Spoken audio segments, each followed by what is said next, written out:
आप सभी को जय श्री कृष्णा, राधे राधे। देखिए 2026 में मकर संक्रांति कब है, 14 जनवरी को है या फिर 15 जनवरी को है। क्योंकि कुछ लोगों का कहना है कि मकर संक्रांति जो है 15 जनवरी को है। इसके ऊपर कई सारी शंकाएं आ रही है, जैसे कि 14 जनवरी को मकर संक्रांति दिन में ही शुरू हो रही है 3:11 पर और सूर्यास्त के समय भी यह खत्म हो रही है। क्योंकि 15 जनवरी को सिर्फ जो है 7 बजे तक ही मुहूर्त है संक्रांति का, इसलिए 14 तारीख को 14 जनवरी को पूरा दिन संक्रांति रहेगी। उसी दिन हमें दान पुण्य आदि करना है। मकर संक्रांति के दिन 14 चीजों का दान किया जाता है, जिसका बहुत अधिक महत्व होता है और कहा जाता है जो व्यक्ति इन 14 चीजों को दान करता है उसे महादान का पुण्य फल प्राप्त होता है। लेकिन देखिए सभी की सामर्थ्य नहीं होती कि वो इतना सारा दान पुण्य कर सके। अगर कोई 14 वस्तुओं का दान नहीं कर सकता तो सिर्फ यह 5 वस्तुओं का दान करके ही वह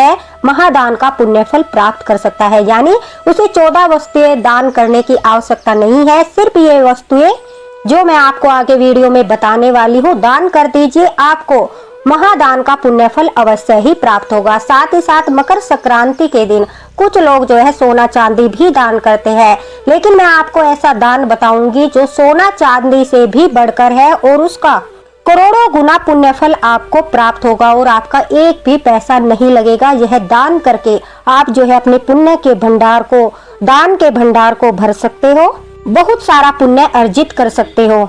साथ ही साथ देखिए 14 तारीख को यानी 14 जनवरी को मकर संक्रांति है। उसी दिन षष्ठ तिला एकादशी भी पड़ रही है और मकर संक्रांति के दिन जो है खिचड़ी दान की जाती है, लेकिन एकादशी पड़ रही है। इस वजह से हम खिचड़ी का दान कैसे करें, क्या खिचड़ी का दान करना चाहिए, अगर हम मकर संक्रांति के दिन खिचड़ी का दान नहीं कर सकते तो किस प्रकार से हमें जो है खिचड़ी दान का फल प्राप्त होगा, सारा मार्गदर्शन आज इस वीडियो में होने वाला है। तो वीडियो को बिल्कुल भी स्किप मत करना, बहुत ही यूजफुल वीडियो है। पसंद आए तो लाइक जरूर करना। देखिए अगर घर में लड्डू गोपाल विराजित है तो हम जो है षष्ठ तिला एकादशी भी मनाएंगे, मकर संक्रांति भी मनाएंगे। अगर घर में लड्डू गोपाल विराजित है तो फिर आप यह 5 दान कर दीजिए, आपको ठाकुर जी का भी आशीर्वाद प्राप्त होगा और आपके घर में कभी भी अन्न और धन की कमी नहीं होगी। जब सूर्य भगवान एक राशि से दूसरी राशि में जाते हैं उस संधि काल को संक्रांति कहते हैं। अभी जो है धनुर्मा मास चल रहा है, जिसके अंदर कोई भी शादी विवाह और मांगलिक कार्य नहीं किया जाता, क्योंकि जो सूर्य देवता है वो धनु राशि में है। अब जो है धनु राशि से निकलकर भगवान सूर्य मकर राशि में प्रवेश कर जाएंगे। जब यह मकर राशि में जाते हैं तो मकर संक्रांति होती है। उस बीच के काल को संक्रांति कहा जाता है।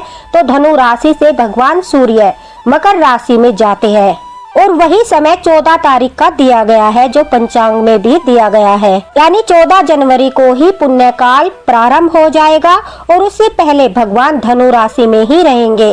तो जो लोग कह रहे हैं कि हम 15 जनवरी को मकर संक्रांति मनाएंगे, उनके लिए सिर्फ 7 बजे तक ही यह योग है। इसलिए 14 तारीख को पूरा दिन मकर संक्रांति रहेगी और 14 जनवरी को ही मकर संक्रांति मनाई जाएगी। हमें जो भी दान पुण्य करना है वो 14 तारीख को ही करना है। स्नान दान पुण्य जो भी हम क्रम करते हैं वो हमें सब 14 तारीख को ही करने हैं। 15 जनवरी को जो स्नान दान पुण्य सत्क्रम का समय रहेगा सुबह 7 बजे तक ही रहेगा, उससे बाद जो पुण्य काल है वो खत्म हो जाएगा। इसलिए अगर आप 15 तारीख को भी मनाना चाहते हो षष्ठ तिला एकादशी की वजह से, तो आपको सुबह 7 बजे तक ही मकर संक्रांति मनानी है, दान पुण्य करना है, स्नान आदि करना है और 14 तारीख को पूरा दिन ही शुभ मुहूर्त रहेगा। इसलिए 14 जनवरी को ही मकर संक्रांति मनाए। मकर संक्रांति के दिन अगर घर में लड्डू गोपाल विराजित है, सबसे पहले तो देखिए हमारा षष्ठ तिला एकादशी का भी व्रत है, इसलिए अपने स्नान जल में भी आपको जो है तिल अवश्य डालने हैं, क्योंकि संक्रांति पर तिल का बहुत विशेष महत्व होता है। उसके पश्चात लड्डू गोपाल के स्नान जल में भी तिल डालकर आपको उन्हें स्नान कराना है। रोज की तरह पूजा आरती करने के पश्चात षष्ठ तिला एकादशी की पूजा विधि मैं अलग से डालूंगी, विस्तार से डालूंगी, वो वीडियो आप देख सकते हो। इसमें मैं आपको सिर्फ दान के बारे में बताऊंगी। देखिए अगर घर में लड्डू गोपाल विराजित है और आप बहुत सारी चीजें दान नहीं कर सकते, आपकी सामर्थ्य नहीं है, तो आप यह सिर्फ 5 चीजों का दान निकाल दीजिए। इससे ही आपको बहुत सारा पुण्य फल प्राप्त होगा। आप पूजा करते समय यह दान निकाल लीजिए। वहीं पर पूजा करते हुए लड्डू गोपाल जी के सामने आप यह दान रख लीजिए और फिर अपनी सेवा पूजा पाठ करने के बाद आप यह दान कर दीजिए। यह दान आप जो है जरूरतमंद लोगों को कर सकते हो, मंदिर में कर सकते हो, या फिर आप कहीं आश्रम वगैरह में भी आप यह सब दान कर सकते हो।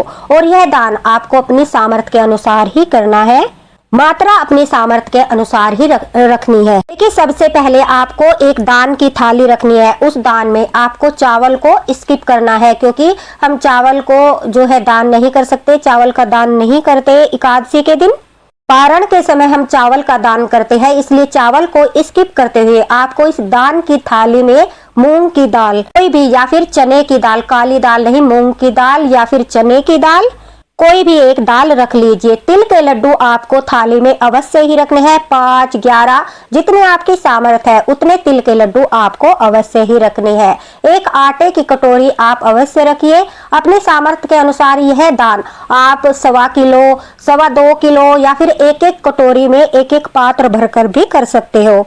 वो देख लीजिए थाली बनाते समय आप कितना दान कर सकते हो, उसी के अनुसार आपको यह दान करना है। यह थाली बनाते समय आपको इसमें थोड़े से सफेद तिल रखने हैं। एक पात्र में आपको दाल रखनी है, एक पात्र में आपको तिल के लड्डू अवश्य ही रखने हैं, क्योंकि इस दिन षष्ठ तिला एकादशी भी है और तिल का विशेष महत्व होता है। मकर संक्रांति के दिन तिल के लड्डू का भोग लगाया जाता है, तिल दान किया जाता है। और देखिए, यह खास इसलिए भी है क्योंकि षष्ठ तिला एकादशी है, जिसका नाम ही तिल से जुड़ा हुआ है। आटा आप रख लीजिए। मीठा आप जो है लड्डू रख रहे हो तो ठीक है, नहीं तो आप गुड़ या शक्कर भी रख सकते हो। एक सूखा गोला आपको अवश्य ही रखना है। इस सूखे गोले में आपको जो है थोड़ा सा आटा भूनकर उसमें कुछ मीठा मिलाकर, थोड़ा सा घी मिलाकर, या फिर सिर्फ आटा भूनकर उसमें मीठा मिलाकर आपको इस गोले को अच्छे से दर लेना है। यह आटा ही हमें जो है, यह गोला ही हमें स्वर्ण और चांदी के दान जितना पुण्य फल दिलाएगा। तो आपको यह गोला अवश्य रखना है। यह चींटियों के लिए रखा जाता है और यह सबसे बड़ा दान होता है। इस गोले को आप अच्छे से भुने हुए आटे में मीठा मिलाकर, बूरा शक्कर कुछ भी अच्छे से भर लीजिए। यह आपको अवश्य ही रखना है। अपने सामर्थ्य के अनुसार आप 51 रुपए, 11 रुपए, 101 रुपया, 501 रुपया, जितने आपके सामर्थ्य है आप जो है इस थाली में उतनी दक्षिणा रख लीजिए। यह आपकी पूरी दान की थाली तैयार हो जाएगी। इसे आपको ठाकुर जी के पास रखना है, देखिए इस तरह से। और दूसरा, आपको सुहाग कुंडा भरा जाता है और इसका नियम भी लिया जाता है। अगर आप नियम लेना चाहते हो तो हर संक्रांति के दिन साल में एक बार आप जो है सुहाग कुंडा भर सकते हो। अगर आप नियम नहीं लेना चाहते तो कोई बात नहीं। इन 5 चीजों में आपको कोई भी पात्र, जो लोटा स्टील का हो या फिर पीतल का या तांबे का, कोई भी लोटा ले लीजिए, कोई पात्र ले लीजिए। आप मिट्टी का पात्र भी ले सकते हो। उसमें आपको जो है मूंगफली, तिल, सकरी डालकर कुछ सुहाग की चीजें डालनी है, जैसे कि सिंदूर, बिंदी हो गई, कंघा हो गया, मेहंदी हो गई, लाल चूड़ियां अवश्य ही डालनी है। इस तरह से आपको यह सुहाग कुंडा भरना है। किसी सुहागन स्त्री को आपको यह अवश्य ही दान करना है। इसे दान करने से आपको सुहागिन होने का आशीर्वाद प्राप्त होता है। आपके पति की आयु जो है वो बढ़ती है, साथ ही साथ आपके सौभाग्य में वृद्धि होती है। तो यह सुहाग कुंडा जो है ये भरा जाता है और इसको दान किया जाता है। आप अपनी देवरानी जिठानी को भी दे सकते हो, सासू माँ को भी दे सकते हो। आपको यह सुहाग कुंडा अवश्य ही भरना है। आपको इसमें सिर्फ 5 चीजें जो है अपनी सामर्थ्य के अनुसार अवश्य ही रखनी है श्रृंगार की। उसके नीचे आप जो मूंगफली, तिल, सकरी से इसे भर सकते हो और इसे भरकर आपको दान के लिए यह रख लेना है। इससे माता लक्ष्मी, पार्वती माता, राधा रानी सबका आशीर्वाद आपको प्राप्त होता है। अब देखिए, वस्त्रों का दान। मकर संक्रांति के दिन गर्म वस्त्रों का दान किया जाता है और यह दान आपको बिल्कुल भी ज्यादा नहीं करना है, अपनी सामर्थ्य के अनुसार करना है। अगर आपकी सामर्थ्य है तो आप जो है कंबल इत्यादि दान कर सकते हो, गर्म कपड़े दान कर सकते हो। लेकिन अगर आपकी सामर्थ्य नहीं है तो आप कोई भी गर्म चीज, जैसे कि सॉक्स हो गई, छोटे छोटे रुमाल हो गए, इस तरह से कोई भी छोटे वस्त्र दान कर सकते हो। छोटी सी कैप हो गई। अगर इस तरह से आप कुछ भी दान नहीं कर सकते, अगर आप वस्त्र दान नहीं कर सकते, आपकी सामर्थ्य नहीं है, तो घर में विराजित अगर आपके लड्डू गोपाल है तो फिर आप मकर संक्रांति के दिन ठाकुर जी की लड्डू गोपाल की एक छोटी सी कोई गर्म कैप ले आइए, उनकी गर्म पोशाक ले आइए, ठाकुर जी के लिए कुछ गर्म वस्त्रों का उपहार ले आइए। इससे आपको जो है वस्त्र दान से भी बढ़कर पुण्यफल प्राप्त होगा। देखिए, अन्न, धन और वस्त्र ये बहुत बड़े दान होते हैं और इन्हीं से हमें बहुत ज्यादा पुण्य फल प्राप्त होता है।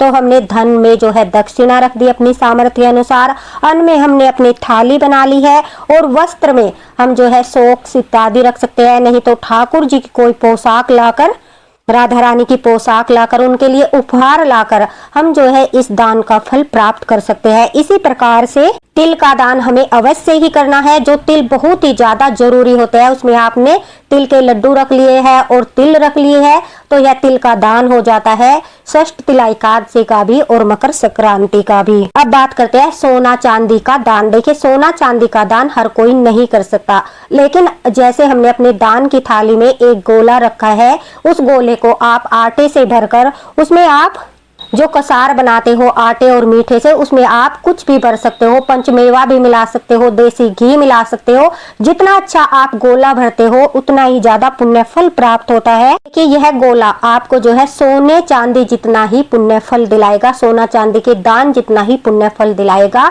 आप इसे भरकर जो है कहीं भी पार्क वगैरह में जाकर एक छोटा सा गड्ढा खोदकर उसमें यह आटे से भरा हुआ गोला जो है दबा दीजिए। चींटियां जिसे आराम से खाकर तृप्त होती है, इससे हमारे पितृ भी तृप्त होते हैं और आपको बहुत बड़ा पुण्य फल प्राप्त होता है। दबाना इसलिए होता है कि अगर आप ऐसे ही पार्क में रख दोगे तो पैर वगैरह लगकर वह इधर उधर लुढ़क कर चला जाएगा, उसमें बार बार कभी किसी का पैर लगेगा तो कभी किसी का, इससे अन्न का अनादर होगा। इसलिए उसे दबाना ही अच्छा होता है। आप कहीं भी पीपल के पेड़ के नीचे दबा सकते हो, किसी पार्क में कच्ची जगह पर जाकर उसे दबा कर आ सकते हो।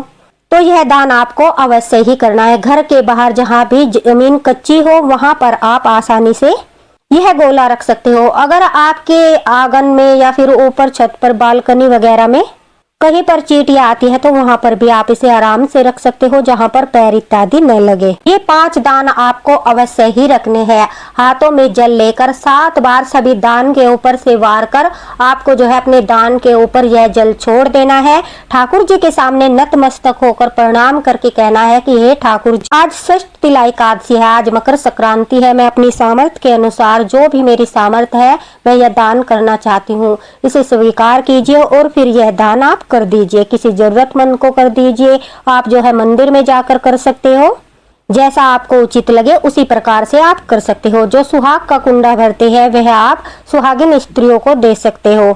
तो यह 5 दान ऐसे होते हैं जो आपको महादान का पुण्य फल प्राप्त कराते हैं। आपको 14 दान करने की भी आवश्यकता नहीं है, सिर्फ यह दान कर दीजिए, आपको बहुत सारे दान का फल प्राप्त होगा। अब बात करते हैं खिचड़ी का दान कैसे करें। देखिए, 7 बजे तक जो है मकर संक्रांति है 15 जनवरी को, तो खिचड़ी का दान जो है मकर संक्रांति के नाम से आप 15 जनवरी को कर सकते हैं। 15 जनवरी को 7 बजे तक आप जो है खिचड़ी दान कर सकते हो और जो है आपका पारण भी हो जाएगा। षष्ठ तिला एकादशी है, उसका पारण भी हो जाएगा। इसलिए 14 तारीख को न कर आप 15 जनवरी के दिन यह खिचड़ी का दान कर सकते हो। अन्यथा तिल का विशेष महत्व होता है। अगर आप 14 तारीख को यह सब दान कर देते हो और खिचड़ी का दान नहीं कर पाते तो कोई बात नहीं, फिर भी आपको बहुत ज्यादा पुण्य फल इन्हीं दान से प्राप्त हो जाएगा। साथ ही साथ मकर संक्रांति के दिन गाय माता को तिल, सफेद तिल मीठे में मिलाकर खिलाने से कहते हैं कि हमारे जो है सभी देवी देवता तृप्त होते हैं।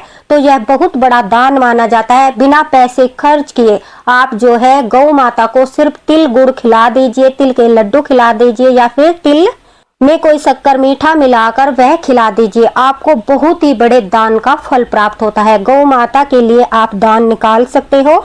उनके चारे के लिए 21 रुपए, 11 रुपए, इस तरह से आप दान निकाल कर, अगर आपके आसपास जो है गौ माता नहीं है तो घर के मंदिर में गौ माता का कोई चित्रपट होगा, वहां पर दान निकाल कर रख दीजिए। तो यह पैसे आप गौ माता के चारे के लिए गौशाला में दे सकते हो। इस तरह से गौ माता के लिए भी दान निकालना अत्यंत आवश्यक है। अगर आपके घर में लड्डू गोपाल है, आप लड्डू गोपाल की सेवा करते हो इससे ठाकुर जी बहुत अधिक प्रसन्न होते हैं। मकर संक्रांति के दिन अपने पितरों का आशीर्वाद भी लेना चाहिए, अपने पितरों को भी तृप्त करना चाहिए। इसलिए मकर संक्रांति के दिन एक लोटे में थोड़े से तिल और गुड़ डालकर, थोड़ा सा गंगा जल डालकर जो है दक्षिण दिशा की तरफ मुख करके आप जो है इस जल को अपने पितरों को समर्पित करें और उन्हें प्रणाम करें। इससे आपके पितृ तृप्त होते हैं, उनका आशीर्वाद भी आपको प्राप्त होता है। इससे भी आपको महादान का पुण्य फल प्राप्त होता है, आपके जीवन में सफलताएं आती है और करोड़ों दान का पुण्य फल एक लोटे जल से ही आपको प्राप्त हो जाता है। इसलिए ये छोटे छोटे से दान है जिन्हें करने मात्र से ही आपको महादान का पुण्य फल प्राप्त हो जाएगा। अगर घर में लड्डू गोपाल विराजित है तो सुबह के समय उनकी सेवा करते समय यह सब दान आप रख लीजिए। मूंगफली, तिल, सक्री, वस्त्र वगैरह जो भी आप अपने सामर्थ्य के अनुसार दान करना चाहते हो वो सभी आप अपनी पूजा में रख लीजिए। उसके पश्चात जो है उनके ऊपर 7 बार जल घुमाकर वह जल छोड़कर ठाकुर जी से प्रार्थना कीजिए और फिर यह सब कुछ दान कर दीजिए। तो 14 तारीख को आपको खिचड़ी दान नहीं करनी है, आपको 15 तारीख को खिचड़ी दान करनी है। अगर आप खिचड़ी दान भी नहीं करते तो 14 तारीख के दिन यह सब चीजें दान कर दीजिए, इससे ही आपको महादान का पुण्य फल प्राप्त होगा। मकर संक्रांति के दिन हमें क्या नियम लेने हैं, किस प्रकार से लेने हैं, घर में लड्डू गोपाल विराजित है तो हमें किन नियमों को लेना चाहिए, किससे क्या पुण्य फल प्राप्त होता है, षष्ठ तिला एकादशी के दिन हमें पूजा कैसे करनी है, साथ ही साथ कुछ सारी जानकारियां मकर संक्रांति की और षष्ठ तिला एकादशी की मैं आप लोगों के साथ शेयर करूंगी। तो इसलिए हमारे साथ बने रहिए, वीडियो को ज्यादा से ज्यादा शेयर कीजिए ताकि जो लोग सोना चांदी दान नहीं कर सकते, 14 वस्तुओं का दान नहीं कर सकते, अधिक दान नहीं कर सकते, वो अपने सामर्थ्य के अनुसार यह थोड़ा सा दान करके भी महादान का पुण्य फल प्राप्त कर सकते हैं। अगर आपके घर में लड्डू गोपाल विराजित है तो लड्डू गोपाल को भी तिल के लड्डू का भोग लगाइए और यह सब छोटी छोटी चीजें दान करके, चींटियों को दान करके आप पुण्य फल अर्जित कर सकते हो और आपको परम सौभाग्य की प्राप्ति होती है। देखिए वीडियो आपको पसंद आया हो तो लाइक जरूर कीजिएगा, कमेंट बॉक्स में राधे राधे लिखना न भूलें। अगर आप कुछ पूछना चाहते हो तो आप कमेंट बॉक्स में पूछ सकते हो, आपको रिप्लाई जरूर मिलेगा। तो मकर संक्रांति के दिन आप जो है पशु पक्षियों को दाना भी डाल सकते हो, उन्हें जो है दाना पानी डालकर भी आपको पुण्य फल प्राप्त होगा, दान का फल प्राप्त होगा। साथ ही साथ जो है आप पशुओं को जैसे कि कुत्ते को रोटी खिला सकते हो, गाय माता को चारा खिला सकते हो, इस तरह के दान भी आपको महादान का पुण्य फल प्रदान करते हैं। तो आप चिंता मत कीजिए, अगर आप दान नहीं कर सकते, आपकी सामर्थ्य नहीं है तो आप यह छोटे से दान अवश्य कीजिए जिनसे आपको पूरे दान का फल ही प्राप्त होगा। क्योंकि सबसे बड़ा दान अन्न दान होता है और अन्न बोलते पशु पक्षियों को अगर हम अन्न खिलाते हैं, दान करते हैं तो उससे बड़ा दान कुछ भी नहीं होता है। अगर आपके पास पैसे नहीं है, सामर्थ्य नहीं है, घर में जो भी मौजूद है उसी से जो है आप पशु पक्षियों की सेवा कीजिए, यह दान कीजिए, चींटियों को आटा डालिए और थोड़ा बहुत अपनी सामर्थ्य के अनुसार दान पुण्य कर दीजिए। उसी में हमारे ठाकुर जी प्रसन्न हो जाते हैं, लड्डू गोपाल प्रसन्न होते हैं और आपको महादान का पुण्य फल प्राप्त होता है। तो बिल्कुल भी इस बात की टेंशन मत लीजिए कि मकर संक्रांति है, हमारी सामर्थ्य नहीं है, हम दान नहीं कर सकते, 14 वस्तुओं का दान नहीं कर सकते, इन सब चीजों का दान नहीं कर सकते, क्योंकि ये 5 दान ऐसे हैं जिन्हें करने मात्र से ही आपको महादान का पुण्य फल प्राप्त हो जाएगा। आई होप आपको वीडियो पसंद आया होगा। इसी के साथ राधे राधे, हरे कृष्णा। मिलते हैं अगले वीडियो में अगले मार्गदर्शन के साथ। आप सभी को मकर संक्रांति की हार्दिक शुभकामनाएं, षष्ठ तिला एकादशी की हार्दिक शुभकामनाएं। राधे राधे।